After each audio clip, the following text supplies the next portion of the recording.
Porque eu não ganhei na Telecena. Quem lembra da Telecena? Lembra da musiquinha? Isso. Eles não ouviram, o pessoal lá do fundo não ouviu. Tá, isso. Não, eles não ouviram. Isso. Mas, antes da pregação, eu queria dar uma pincelada na minha vida. Um resuminho. Felizmente ou infelizmente, eu vim de uma família destruída, de pais separados, onde violência doméstica era cotidiana, tanto física quanto verbal. Isso, para mim, eu assistia de camarote. Isso aí nunca foi... O triste é que nunca me assustou. E, com certeza, tudo isso refletiu em mim, na minha vida. Aos 7 anos de idade, graças a Deus, meus pais se separaram. Eu lembro quando eles se separaram, eu peguei e falei assim, putz, que alívio. Só briga, é? Só que vieram consequências financeiras. Minha mãe não tinha capacidade emocional também de sustentar uma casa e educar um filho. E eu fui crescendo, fui tomando meu rumo. Nessa separação, uma coisa que me marca muito e que foi difícil entender foi quando meu pai foi embora. E isso eu vi que trouxe reflexos para a minha fé e meu aprendizado com Cristo. Eu lembro dele, é nítida a imagem, fechando o portão e olhando pela janela e eu falando pai. E isso aí, para mim, me marcou muito. E ele foi morar longe e as atribuições de pai dele nunca foram repletas. Ele nunca teve sucesso. Ele morava em São Roque e as visitas para mim eram no máximo uma vez por semana. Resumindo, eu sei que tem irmãos aqui que o filho é a simples pensão e você é um fracassado. Tá. Eu não entendi agora. Tem aqui que muita gente que vê... Tem pais aqui que eu sei que é separado, não vai ver o filho. E o filho só vê o filho como uma pensão, ou uma execução de alimentos, uma exoneração. E isso aí, eu quero reforçar, você é um fracassado. Essa distância, esse problema todo, para a minha vida espiritual, foi o meu maior desafio. Porque, para eu entender o amor do Senhor como pai na minha vida, eu tive consequências graves. A financeira era grande, mas eu entender que um Deus não me desampararia, que um Deus me amaria suficiente como pai em todos os projetos da minha vida, era enorme. Está dando para...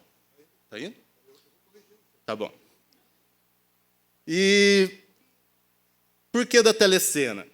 Porque a gente ficou numa situação hiper difícil lá em casa. E eu lembro que eu vi o comercialzinho do Silvio Santos, assim, Telecena dá R$40 mil e a casa própria. Eu falei, é agora. 8 anos e 9 anos de idade. Eu ia sozinho lá, comprava a Telecena e chorava, orava. Senhor, me dá essa casa, porque eu não quero ter onde ficar desabrigado. Esqueci aqui. Por que disso? Por que disso? Isso mesmo. A minha primeira experiência como advogado, eu sou advogado, foi uma ordem de despejo que minha mãe recebeu em casa. E eu falei, mãe, o que é despejo? E ela toda meiga, explicando, é o seguinte, vem a polícia aqui, arranca todas as suas coisas e a gente não tem onde morar e vai morar debaixo do teto, do céu, da ponte. E eu voltava da escola, putz, onde que eu vou morar hoje? Né? E foi trauma, e foi indo. E eu orava e chorava, e eu tenho certeza que se fosse por oração, eu ganharia essa casa. Porque era um coração sincero, eu só queria ter onde morar. E, com o tempo, deixa eu ver aqui, comprei a Telecena, e nunca ganhei, né? E por isso que estou aqui. Eu sonhava com o Silvio Santos vindo com aquele cheque enorme, sabe? Eu recebendo minha mãe feliz do lado, assim. E não... Eu queria só fazer uma observação aqui para os pais. Os pais, você como pai, você só tem a sua responsabilidade como pai, ministerialmente, para mostrar para o seu filho o que ele deve entender do amor de Deus. Se você não ensina isso, você é um inútil, você não serve para nada.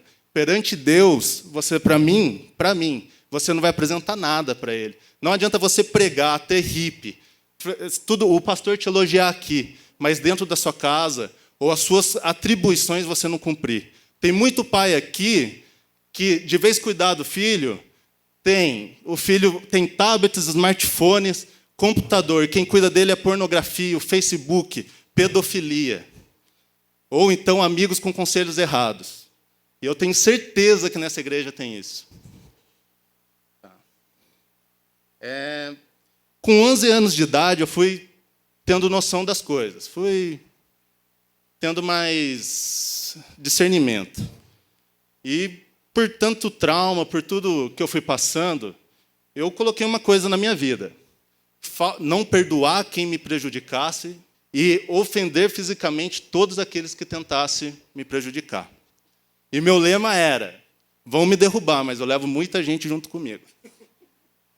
E nisso eu passei por 9 colégios, foram brigas, minhas notas escolares decaíram, minha convivência familiar já era destruída, piorou, e eu fui querendo tomar meu rumo. Dessas brigas até, eu queria lembrar, a vez que eu envolvia os jovens da igreja, que foram me pegar na frente da escola. O procurador do Estado aqui foi de terno me proteger. O Lucas e o Felipe foram com facão e corrente.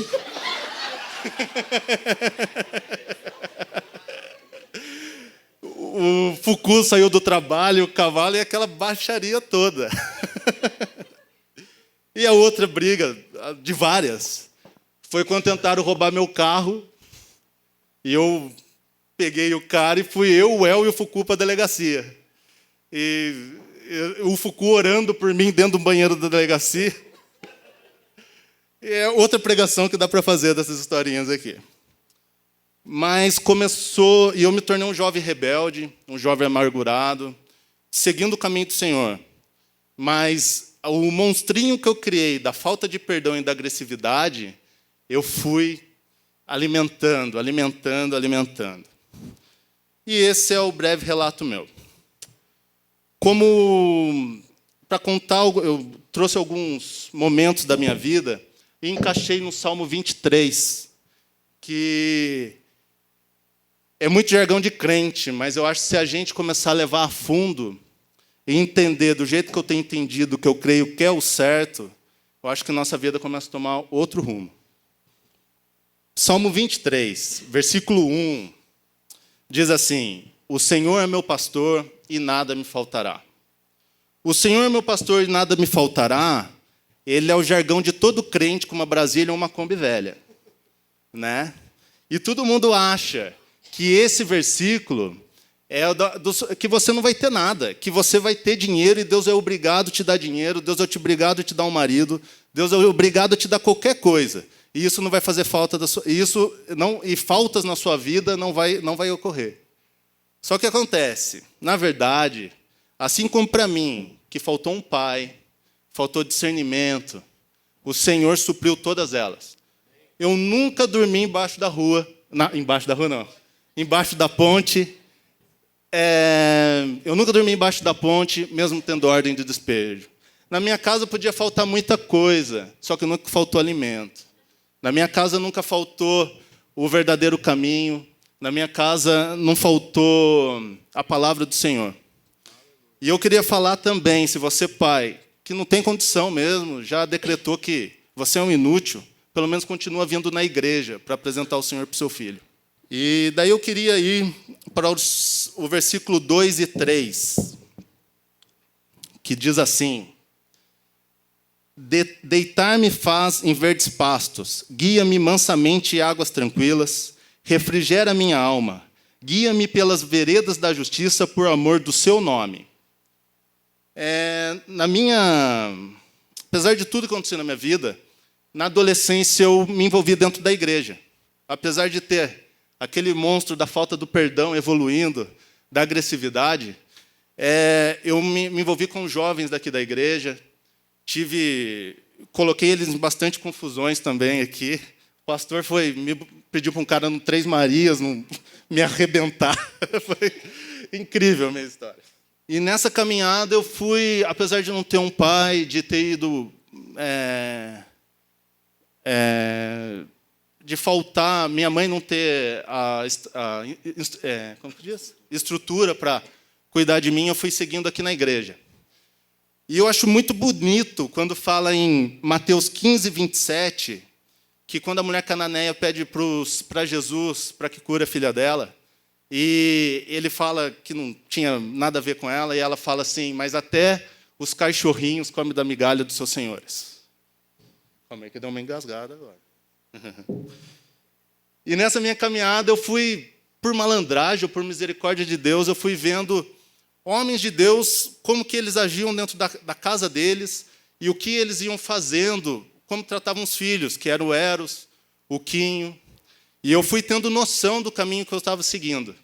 E eu digo que até essas migalhas supriram a minha necessidade e o meu caminho. Tá? Aqui, às vezes, nós, como os irmãos, a gente quer o do outro, quer ter igual do outro. Receber ajuda do outro, para mim, é ofensivo. Para mim, doeu muito quando eu recebi. Mas isso é vontade de Deus. Vontade de Deus, às vezes, de você receber uma cesta básica. Vontade de Deus, às vezes, de um pastor suprir sua necessidade de pai. Vontade de Deus de cuidar de tudo aquilo que falta na sua vida. E as migalhas que caíam da vida do Eros, do Quinho, iam suprindo as minhas. E a minha comunhão com os irmãos sempre foi muito boa, apesar de ser muito difícil, mais ou menos difícil, mas foi muito boa. Mas chegou uma época que, vamos pular rapidinho, para o próximo, é o 4. Ainda que eu andasse pelo vale da sombra da morte, não temeria mal algum, porque tu estás comigo. A tua palavra e o teu cajado me consolam. E eu saí daqui por um motivo besta. Eu briguei com os filhos do Eros, com os Girardi. E se perguntar para mim o porquê, eu não sei. Eu lembro que eu briguei. E o Picoloto várias vezes falava para mim, perdoa. Eu não queria, mas eu não sabia nem porque eu não queria perdoar. Eu só não queria perdoar porque era o que eu tinha construído dentro de mim. E isso tudo eu tive crise de pânico e depressão. Ou estresse. E saí daqui e comecei a ter... estou pulando, é por isso. Eu saí daqui e tive síndrome do pânico e depressão. Terminei meus relacionamentos para a glória do Senhor. Mas eu buscava... Para mim, Rivotril era igual Yakult. Eu ia tomando, o médico receitava para mim umas 10 caixas por mês, e eu ia pegando uma com cada médico, assim, e ia tomando. E fui vivendo assim. E não perdoava, relacionamento nenhum dando certo. Buscava, em todos os meios, tentar esquecer, e não conseguia. Mas... Agora é difícil, hein? No dia 6 de novembro de 2013, eu entrei para uma cirurgia de septo, desvio de septo. Fui até com uma sacolinha, assim, com um chinelo, uma camiseta e uma bermuda para sair no outro dia. Só que eu tive, ninguém sabe até hoje o que eu tive uma hemorragia, perdi 2 litros de sangue, e o sangue todo eu aspirei e foi para o meu pulmão. E fui parar para a UTI. E nessa aí, todo mundo achou que eu ia bater as botas. Eu achei que você ia morrer mesmo. E faltava 3 meses para eu casar. 3 meses? 3 meses para eu casar. E, assim, eu acho que também essa confusão, não sei se é desastre ou misericórdia do Senhor, também foi para a misericórdia da minha esposa, porque se ela casasse comigo, coitada. E eu fui parar na UTI, não sabia o que estava acontecendo durante 5 dias, e o meu estado era qual? Ia deixar meu nariz apodrecer, porque o sangue não estancava, eu ia perder meu nariz, ou, se não fizesse isso, eu ia sangrar até morrer. Ao todo, foram 10 dias na UTI, e... Não? Dá na boca?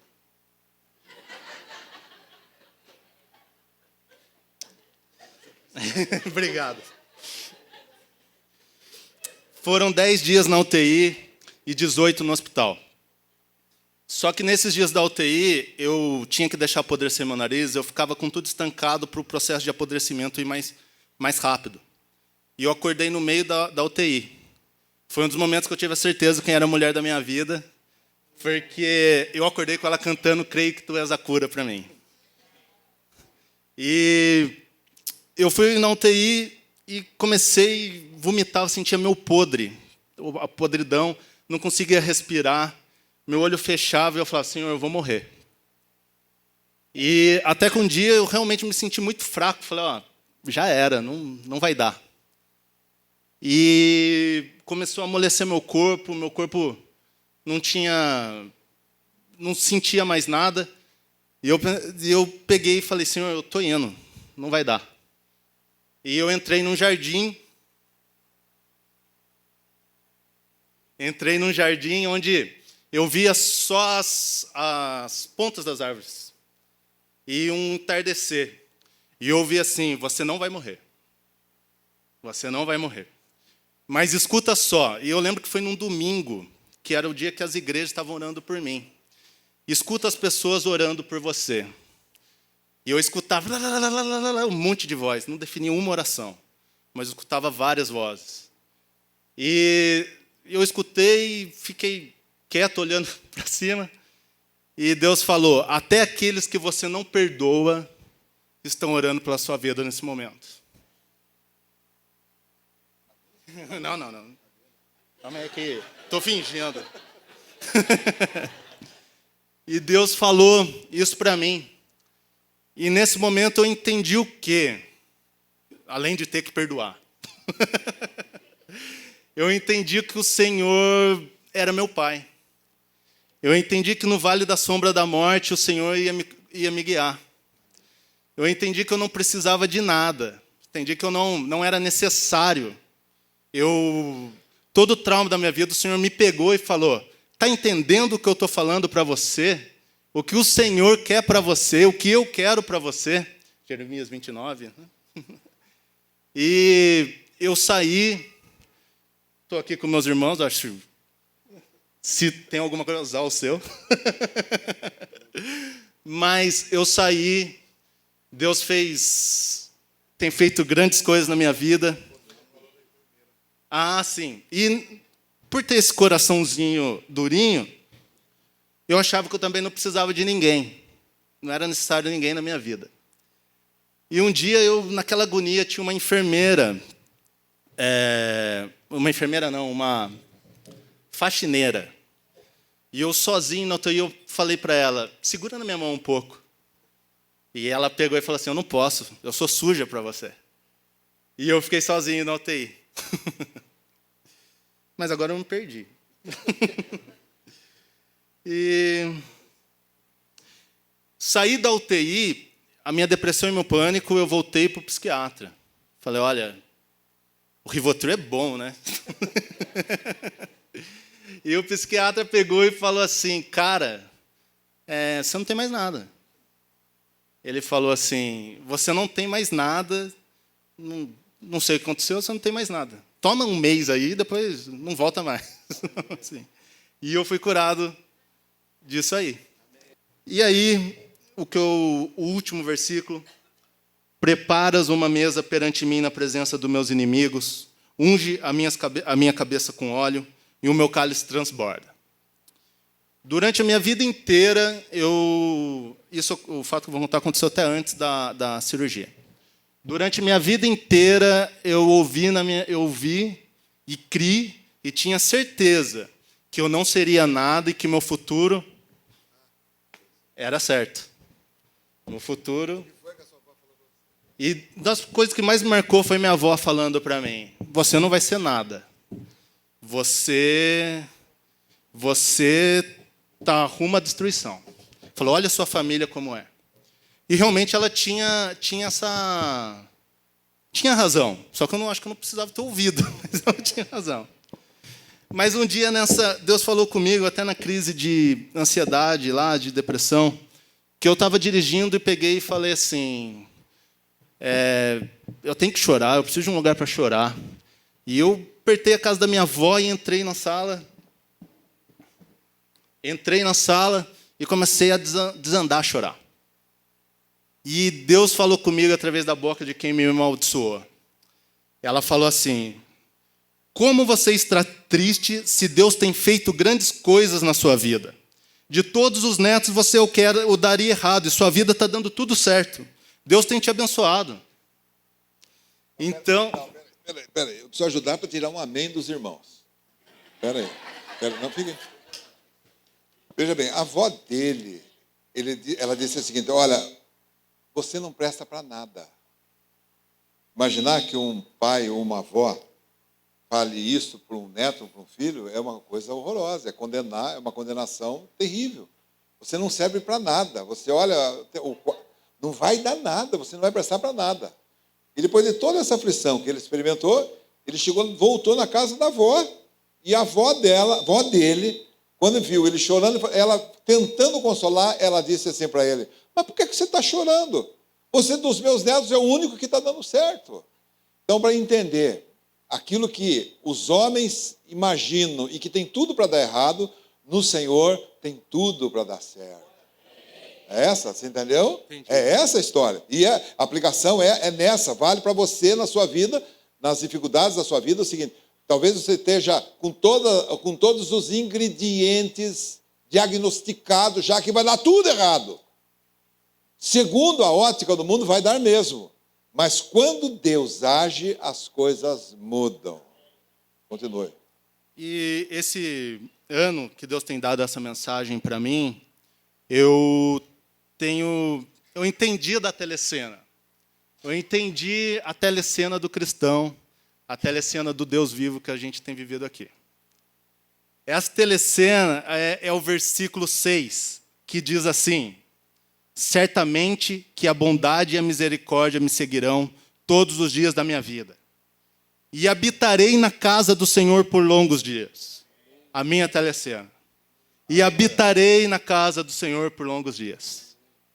E essa casa, e a casa do Senhor, a telecena do Senhor, Deus ele não trata só para apagar o fogo. Ele vem, ele é pontual no amor dele. Quando eu orei para ele, eu pedi uma casa, mas ele entendeu o meu coração. Ele sabia que eu não precisava de uma casa, mas precisava entender que ele era meu pai, que ele me guiaria.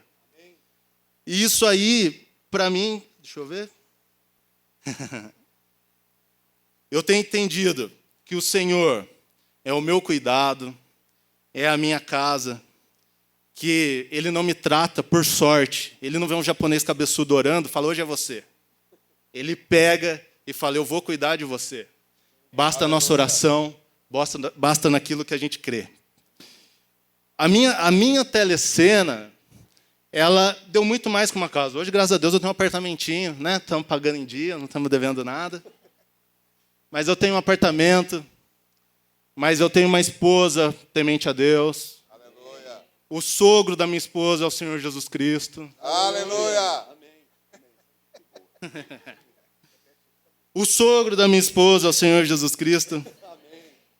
Quem teria tudo para chegar em casa bêbado, alcoolizado, agredindo a esposa, chega em casa no horário, sem nenhuma marca de batom na gola da camiseta. Tá? A minha telecena tem feito eu crer que Deus cuidará até dos meus filhos. Uma coisa de excelência: você não é órfão. Eu acho isso muito legal. Isso tudo que o Rafael, na dificuldade dele de falar, cara, extraia e busque e traga para você, para a sua vida. Algumas coisas essenciais. Primeiro, que você nunca está sozinho. Você que tem um pacto, que você tem uma aliança com o Senhor, ainda que cantamos hoje, ainda que a figueira não floresça e nem haja fruto na videira e tudo mais que você saiba. Deixa eu falar para você, eu sei, olha aqui, eu sei que há muitas pessoas, para não dizer todas, que estão vivendo hoje dificuldades. E algumas dificuldades continentais, dificuldades extremas. As dificuldades que essa pessoa olha e fala assim, não há jeito, não há meio, não há como eu pegar e eu sair dessa situação. E isso é uma questão que houve comigo também, porque eu não acreditava na minha pouca fé, nas grandes lutas da minha vida. Eu tinha, num dos quartos lá de casa, da cama do Felipe, eu ficava todo sábado, eu ficava orando e olhando pela janela, olhando o céu lá, ouvindo o Marcos Witt, né? Marcos Witt, qual é a música do Marcos Witt? Ao Deus de toda graça. É essa mesmo, é um texto de 1 Pedro, capítulo 5. Ao Deus de toda graça, que em Cristo Jesus o chamou à sua eterna glória. Olha aí, você é incrédulo, caramba. Ao Deus de toda graça, que em Cristo Jesus o chamou à sua eterna glória. Presta atenção, depois de haver despadecido um pouco, Ele mesmo vos aperfeiçoará, confirmará, fortificará e fortalecerá. A Ele seja a glória e o domínio para todos sempre. Amém. Deixa eu dizer para você, o momento que você está vivendo, eu não sei, eu estou falando aqui, estou jogando as palavras, semeando a palavra. O momento que você está vivendo, deixa eu te afirmar, ela tem um prazo pequeno, ainda que agora importa, sendo necessário, que sejais por um pouco contristados com várias provações, para que a prova da vossa fé, isso já é 1 Pedro 1, muito mais do que o ouro que perece e é provado pelo fogo, se acha em louvor e honra e glória na revelação de Jesus Cristo. Eu estou dizendo para você, meu irmão, presta atenção, que o problema que você está experimentando, Deus não está alheio a ele. Você está ouvindo o que eu estou falando? Não está alheio. E eu posso dizer para você que creio ser por breve tempo e que isso vai passar. É verdade, vai passar. E o propósito olha, só para você também entender, que eu não creio e não vejo aperfeiçoamento sem disciplina. A única maneira de você crescer, de ser aperfeiçoado, é no açoite, é na dificuldade, é na adversidade. Se você pegar, entender isto, presta atenção, as coisas para você mudam. Você precisa saber disso, você precisa entender isso. Eu achava que não ia ter solução, eu achava que por todo o projeto da minha vida eu iria envergonhar o nome do Senhor por conta de que eu ia ser um mau testemunho para aqueles que crescem. Coisa louca, pensava assim, e eu achava que, porque o gigante era muito grande. Para você que está, irmão, para você, escute, o seu problema é grande e você não pode resolvê-lo. Contudo, há como disse o Rafael, há que cuida de você, você não está largado. Se você realmente descansar nele, você vai ver que as coisas vão mudar, e um dia, breve, você vai testemunhar, assim como o Rafael fez, e as coisas mudaram. Eu tenho um exemplo da minha vida, minha história, que eu gosto sempre de dizer, e acho que nem todos sabem. Todo mundo já sabe a história da minha casa? Diga amém. Quem não sabe a história da minha casa? Ninguém. A história da minha casa, que eu convivi... quem sabe a história da minha casa? Diga amém. Quem não sabe? É mais os que não. Deixa eu falar para vocês. Com essa quantidade de filho que eu tive, para muitos, irresponsável fui de ter 7 filhos. Irresponsável.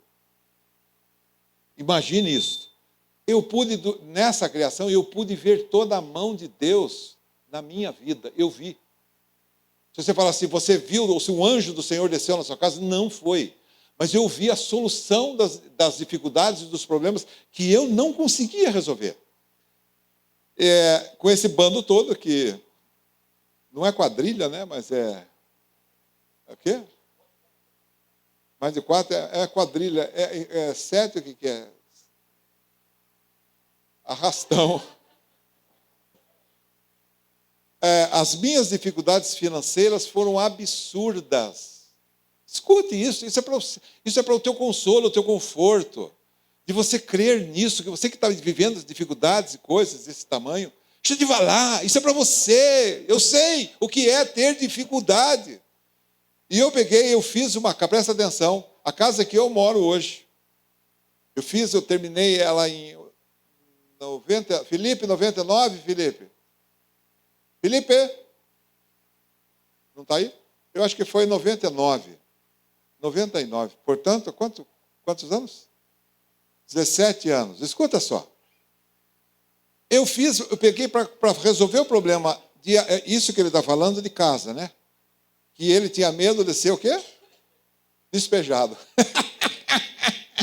Ele tinha medo de ser despejado. Que coisa mais louca. Presta atenção nisso, a história é a mesma. Eu fiz a casa pela Caixa Econômica Federal. E eu emprestei uma parte do dinheiro da construção e a outra parte foi do meu fundo de garantia.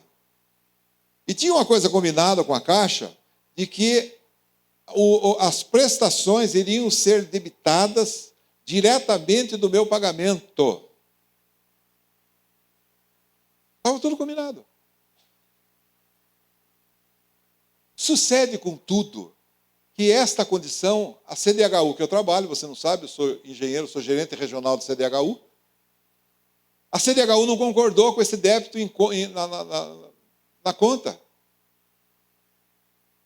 E graças a Deus, porque se tivesse concordado, ia faltar. Absurdo. O incrédulo, o indecente, é verdade isto. Houve alguém por trás de todo esse negócio que impediu que fosse debitada do meu salário o valor da prestação. E isto foi a minha salvação. Para você saber, escute, nunca foi projeto meu não pagar. Mas escute, acho que é mais difícil do que você. Eu convivi, preste atenção, 13 anos, eu convivi com 2 correspondências anuais, uma em junho e uma em novembro.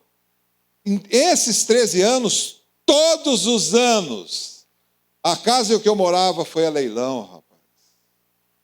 E a palavra que vinha para mim, dizia assim, escrito assim, desocupar a casa em 10 dias. No começo, da primeira carta, eu falei, misericórdia. Falei, e agora? Mas depois eu fiquei tão sem vergonha que a correspondência chegava, eu amassava e jogava. Fiquei 13 anos, presta atenção, você pode dizer que isso é coincidência. Eu fiquei 13 anos recebendo correspondência para desocupar a casa. Não paguei nenhuma prestação. Todas as casas do leilão, todas elas... Mas imagine, 13 anos para leiloar uma casa? 13 anos eu fiquei recebendo essa correspondência. Quando todos já estavam casados e todo mundo vai embora, eu falei assim, olha bem, eu acho que agora, se quiser, é como se eu estivesse dando ordem para o Senhor. Eu falei, se o Senhor quiser, pode liberar o leilão. Aí falei com os meninos e tal, e resumindo outra história. Agora, depois de 13 anos, há mais ou menos 4 anos atrás, portanto 17 anos, 13 com 4, 17, eu comprei a casa. Paguei à vista a casa, caramba. Você acredita nisso? Comprei. Foi antes de ir para o leilão, a última, eu cheguei e falei assim, está comigo, eu comprei a casa, cara. Deixa eu te falar, isso é tudo que estou te falando por uma questão de fé. Saber que Deus cuida de você, rapaz. Presta atenção. Em 13 anos foi a leilão e não foi arrematado, e hoje a casa eu paguei à vista, é minha e acabou a história. Com o meu resto de fundo de garantia que eu tinha, e arrumei, fim de papo, não deu para o passo na Caixa Federal e falou, para você, azar seu, boba.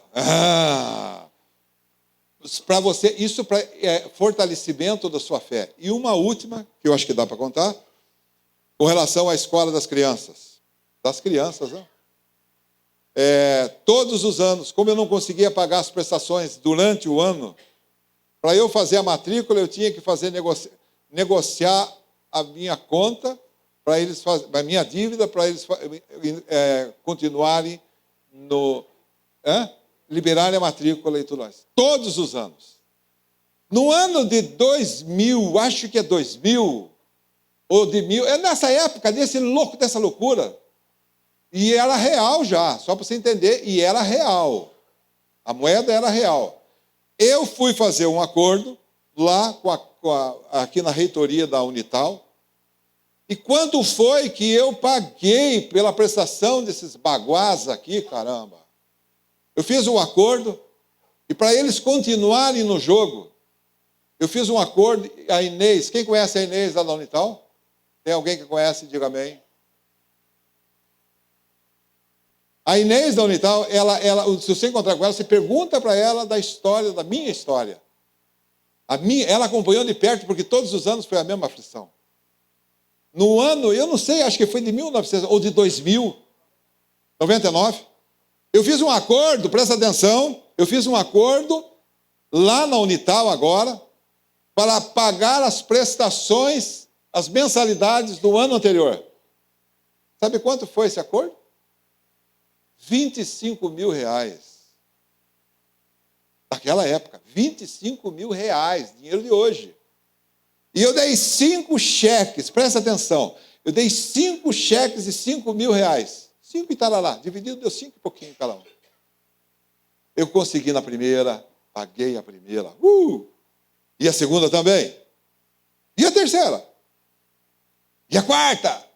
Chegou a quinta, tinha secado todo o poço. E eu falei para a Roseli assim, eu falei assim, bem, agora fechou a conta tudo, porque esse cheque vai voltar e não tem mais dinheiro nenhum. E não tem mais de onde sair. Eu só fiquei esperando o tiro, a explosão. Você acha isso coincidência? Você não acha que é Deus que cuida da nossa vida? Que Deus cuida dos seus filhos? Presta atenção nisso. Sumiu, muito bom. Aí eu falei assim, bom, estou esperando só a queda do cheque. Só que o cheque não caiu. Cadê o cheque? Não sei. E eu ficava na CDHU, na minha sala, fechava a porta, eu ficava andando que nem o tio Patinhas, assim, em volta, assim, voltando assim. E eu queria, se você pediu na sua, olha como é igual. Se você pediu como menino e criança, que você ganhasse na telecena, eu não pedia isso. Eu pedia que um anjo entrasse no banco e depositasse um dinheiro na minha conta. Nunca que ele depositou também, viu? Você não ganhou na telecena, mas também não depositou para mim. Deus está por trás disso, e a maneira de Deus agir é diferente da nossa maneira. O cheque sumiu. Não apareceu em maio, não apareceu em junho, não foi. Eu falei, caramba. Eu falei, não é que o anjo foi lá e rasgou esse cheque, caramba. Cara, sumiu o cheque. 5 mil reais, 5 e pouco. Quando eu fui renegociar a dívida daquele ano, a Inês, mexendo lá nos livros, que era a da Unital, ela chegou e olhou para mim assim, ô seu Eros, por que está fazendo esse cheque aqui? Escuta uma coisa, Unital não é botiquinho, Unital é tudo informatizada. O que está fazendo esse cheque aqui? E eu olhei e falei assim, caramba, agora eu entendi, porque agora eu tenho condição de pagar esse cheque. Você pode achar coincidência, mas eu digo para você que na calada da noite, o anjo do Senhor entrou lá, pegou aquele cheque e escondeu. Do meio de todos os cheques, pegou um e separou, porque já sabia que aquele eu não tinha condição de pagar. Preste atenção, o Deus que cuida de você é Deus de detalhes pequenos. Você, sua parte que te cabe, é você ter comunhão com Ele, de você buscá-lo, porque Ele cumpre a sua palavra. Buscar em primeiro lugar o reino de Deus e a sua justiça, e todas as demais coisas vos serão acrescentadas. Hoje eu estou no melhor da minha vida, por certo, e agora, algumas vezes, como você viu o Senhor falar com você, escuta a oração, a coisa é muito igual, escuta a oração, e eu digo para você, hoje eu tenho assim, muito claro para mim, naquele tempo, naquelas dificuldades todas, eu faço uma historinha mais ou menos assim, que o Senhor Jesus está na margem do rio, o rio é caudaloso e pedregoso, e as ondas são agitadas, e ele diz para mim assim, pula, venha. E eu digo assim, não vai dar certo. Ele diz assim, venha, pula. Eu digo assim, não vai dar certo. E aí, na tamanha dificuldade e coragem, e nós fomos. E aí eu vi ele um dia da minha vida, é como se ele tivesse estendido a sua mão e me pego da outra margem, e aí a palavra dele, eu não disse para você que você iria passar por essas águas? Deixa eu falar para você, meu irmão, presta atenção. O Deus a quem você serve, o Deus a quem você segue, o Deus que você tem uma aliança com Ele, Ele é fiel e Ele cuida de você. Compete a você somente levá-lo a sério, se interessar por Ele. E as demais coisas, eu vou dizer para você que não há nenhum gigante que vai ficar em pé diante de você.